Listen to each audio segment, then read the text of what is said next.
Judah asks Tamar a question, but not the one you expect. When she has stopped him on the road to Timnah, disguised with her face covered, he asks what she will accept as a pledge for payment. She answers with 3 items: your signet, your cord, and your staff. Most readers pass over this exchange because the story is hurtling towards something more shocking. But those 3 items are not trinkets. In the ancient world, a signet seal was a stone cylinder a man wore around his neck, pressed into clay to authorize documents. The cord was the braided thread that held it. The staff was the walking stick carved with a man's name, planted in the ground as a marker of ownership. To hold those items was to hold a man's name. To lose them was to lose your power to prove you were you. So when Tamar takes them, she takes something heavier than collateral. She takes Judah's capacity to testify about himself, and when she later hands them back to him, she does it at the moment he is about to have her burned alive, and she says, "Recognize, please, whose these are." That word recognize is the hinge of the chapter. But we will get there. The church has historically chewed around the edges of Genesis 38. It is the kind of chapter lectionary committees finesse or skip. There is sex, deception, a double standard, an apparent temple prostitute, and a verdict that the patriarch is the one in the wrong. It is not the story you tell a children's Bible class. Yet Matthew, when he traces the bloodline of Jesus, does not skip it. He names the woman in the story. He puts her at the top of the genealogy of the Messiah. That collision is a problem, and the problem begins with a strange interruption in the Joseph narrative. At the end of Genesis 37, Joseph has just been sold to traders by his own brothers. The garment they dipped in goat's blood has been presented to their father, and Jacob has concluded that his son is torn to pieces. Then comes chapter 38. Not Joseph in Egypt, not the next verse of his suffering. Instead, it happened at that time that Judah went down from his brothers. The author of Genesis splits the Joseph story in half and inserts a separate episode about Judah, the brother who proposed selling Joseph in the first place. The question nobody asks, because the story is so distracting, is why? Why interrupt the hero narrative to tell a story about the brother who failed? What does the author think we need to see at this exact point in the arc? Keep hold of that question. The chapter is not a detour. It is a steering wheel. At the center of the episode stands Tamar. She marries Judah's son a man described only by the phrase that God struck him because he was wicked in God's sight. Then Judah gives her to Onan, and there the text slides into one of its most disturbing moments. Onan knows the child would not be his, so he refuses to do what the obligation requires, and the text says God struck him down too. So Tamar is sent back to her father's house on Judah's promise that when Shelah, the 3rd son, is grown, he will come for her. But Judah does not intend to keep that promise. He stalls. He parks her at her father's house and lets the days turn into seasons. Shelah grows up and no one comes. Tamar is left with nothing. No husband, no son, no standing in the household, no lever, no legal move. That is not a technical note from an ancient culture. It is the grinding reality of a woman whose whole place in the world depended on men who kept dying and a man who kept stalling. She cannot go back to being a virgin. She cannot claim a share of Er's inheritance. She cannot publicly shame Judah because she has no platform. She is a piece of property that has become too awkward to hold. So Tamar makes a plan. She hears that Judah is heading to Timnah for sheep shearing, a festive, drunk, open-handed time.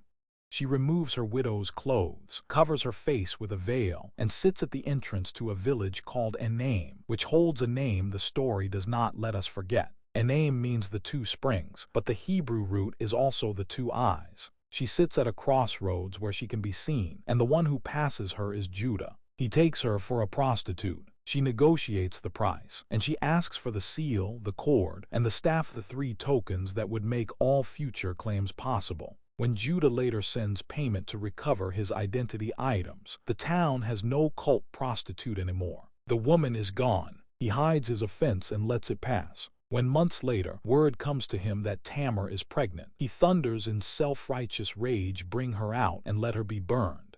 That is the moment the text exposes something deeper than sexual hypocrisy. Here is a man who will burn a woman for the exact thing he used her for. The one who refused to give her a husband for his son now demands her life for a child she did not take alone. But Tamar does not even flinch. She does not shout a defense. She sends the seal, the cord, and the staff, and she says, "Recognize, please, whose these are." The Hebrew word for recognize is nakar. It is the same verb the brothers used when they fooled Jacob with Joseph's robe. In Genesis 37 they say, "Recognize, please, whether it is your son's tunic or not." Jacob recognizes it, and his grief eats away at him for years. Now that verb returns, biting through the generations. This is the language of exposure. Recognition is what happens when a disguise falls and someone sees past the front. And in this chapter, the person who is finally exposed is not the woman with the veil. It is the patriarch with the double standard. Judah has spent the whole story inspecting everyone else's conduct. He sends his friend to find the prostitute. He demands her payment. He investigates her pregnancy. He is the moral agent of the entire chapter, processing everyone else's sin while his own remains invisible. Then the seal, the cord, and the staff come back to him, and he is the one who must recognize himself. The man who could not see Tamar's need is reduced to seeing his own. The chapter is not a warning about lust or prostitution.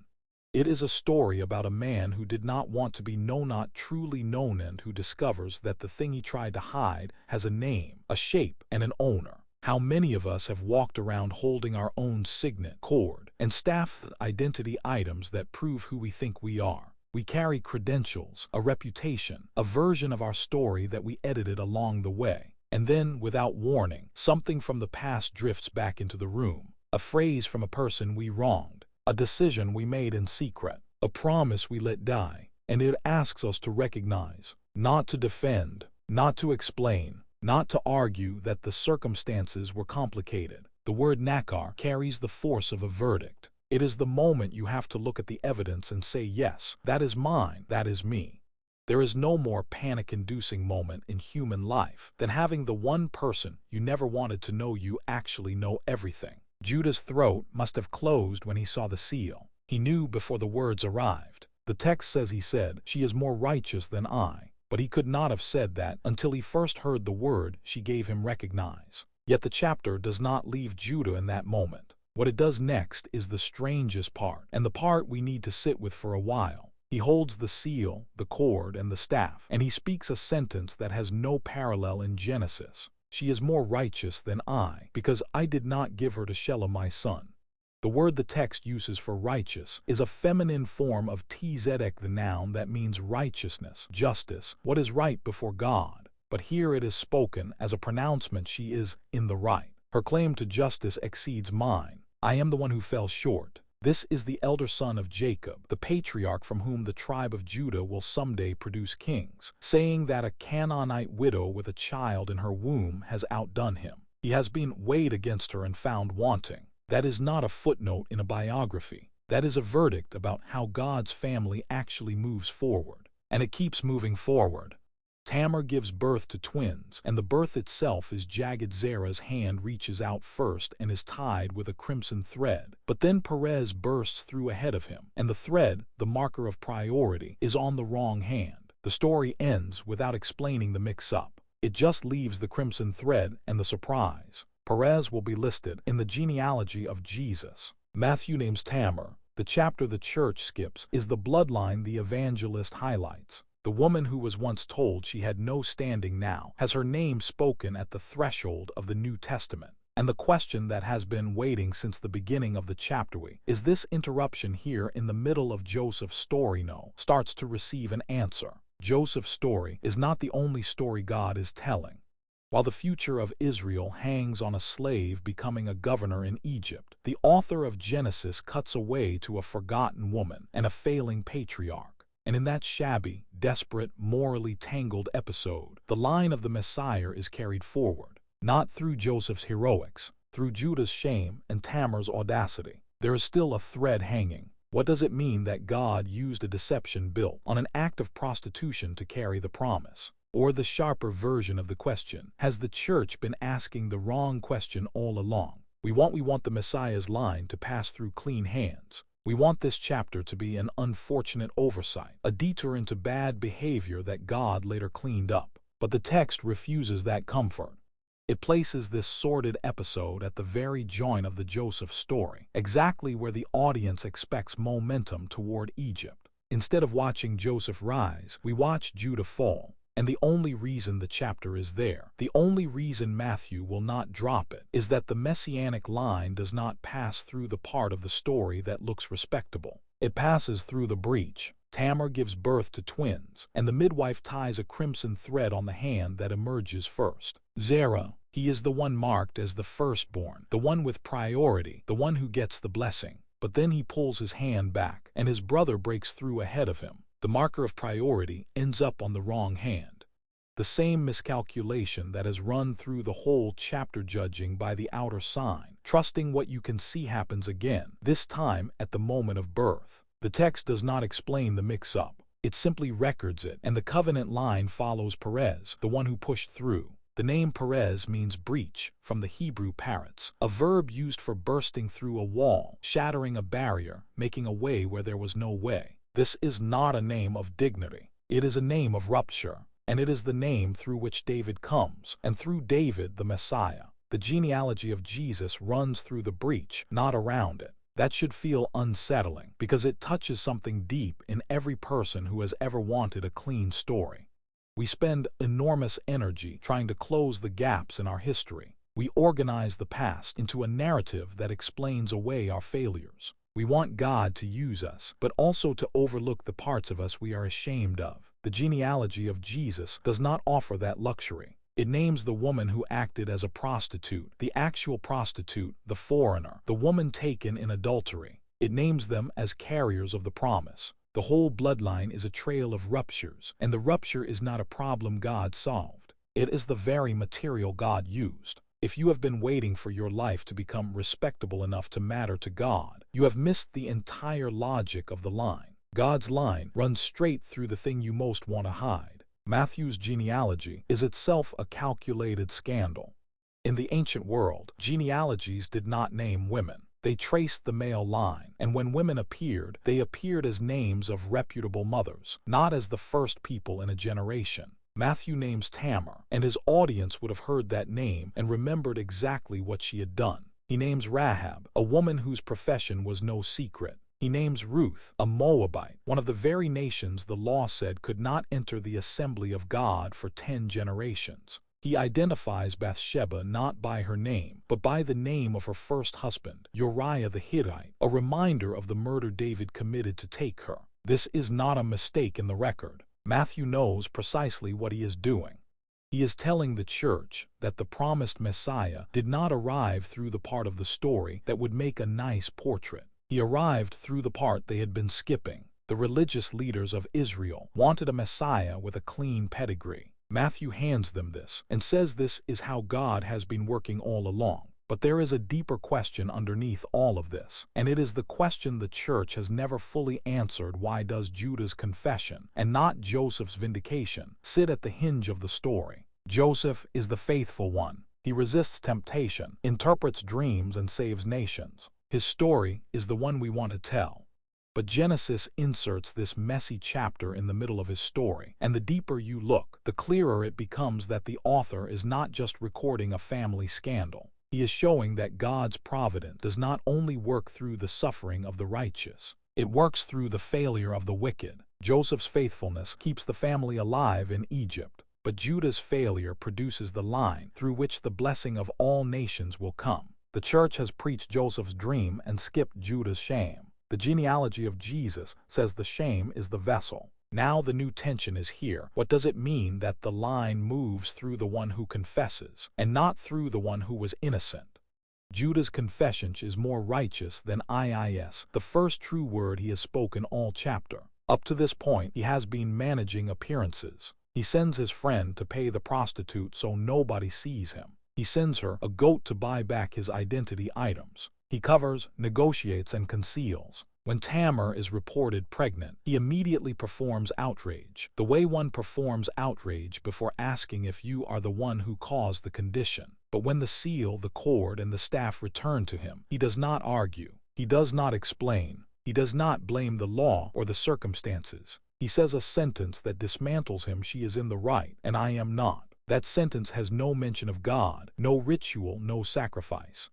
It is the first time Judah has told the truth about himself, and the text treats that moment as the turning point of his life. He does not become a perfect man afterward, but he becomes the father of a line that leads to David, and from David to the one who would be called the son of David. When was the last time you spoke that sentence? Not the version we whisper into ourselves occasionally. I guess I could have handled that better, or I made some mistakes, but the full, public, devastating version, you are more righteous than I. The person you judged is closer to God's justice than you are. The person you dismissed, the one you were certain was beneath you, stands over you in the courtroom of truth. That is not a pleasant sentence to speak. It has stopped more revivals than any other phrase. But it is also the sentence that finally breaks the defense system of a human heart. Judah has spent his whole life hiding from accountability. He sold his brother, he stalled his daughter-in-law, he slept with a woman he mistook for a prostitute, and he ordered her burned. And in one moment, with 3 objects in his hands and a woman's words ringing in his ears, he says the thing that makes salvation possible: she is more righteous than I. The genealogy says that sentence bore fruit, not because it was a perfect repentance, but because it was real. What Tamar did was not vindicated by the text. She manipulated, deceived, and used the very system that had crushed her. She is not offered as a moral example. She is offered as a woman who refused to let the promise die, while the so-called faithful man was too comfortable to care. Judah had the power to give her a future and withheld it. Tamar took the future for herself by a means that scandalized the person who benefited from her act. The chapter does not say she was right in the abstract. It says she was more righteous than the man who violated his word. That is the terrible, precise, narrow judgment of the text. It does not applaud her method. It holds it up next to his and says this is what a desperate person does when the system designed to protect them abandons them. And the God who writes straight with crooked lines calls the child born of that desperation the ancestor of the Lord. This is the frightening grace of the story. God is not embarrassed by the messy route. He does not wait for the vessel to become pure before pouring himself through it. The house of David was built on a breach, and the temple was built on a threshing floor bought with a bargain, and the Messiah was born into a world of occupied territory, forced travel, and a family that carried scandal like a birthmark. If you believe God can only use you once your story is clean, you have not read this chapter. You have read the version you wanted. The version the church has skipped is the one where God takes a woman who had been discarded and a man who had been exposed, and he does not discard either of them. He puts the breach in the genealogy. He puts the name in the line. The adulterer and the prostitute are not cleaned up before they are called. They are called, and then the cleaning begins, slowly, across generations, until the one who is fully righteous is finally born from the very line that cried out for his righteousness. The signet, the cord, and the staff are the single most powerful image in this forgotten chapter. They are the identity tokens of a man who thought he could hide. He gave them away in secret, and they came back to him in the presence of a woman he had condemned to death. They said, "This is who you are. You are not the man who pronounces judgment. You are the man who owes a debt." And Judah recognized himself. That recognition is the whole work of the gospel, not to be told who you are, but to see it finally, and to speak the sentence that lets the truth in. The seal, the cord, and the staff are still in the room. The one who holds them is the one who already knows your name. And the only question left in this entire chapter, the question that has been waiting since the torn robe of Joseph and the veil of Tamar, is whether you will let those 3 items speak the truth, or whether you will send your own goat, your own payment, your own excuse, and try to buy back the proof that you are not who God knows you to be.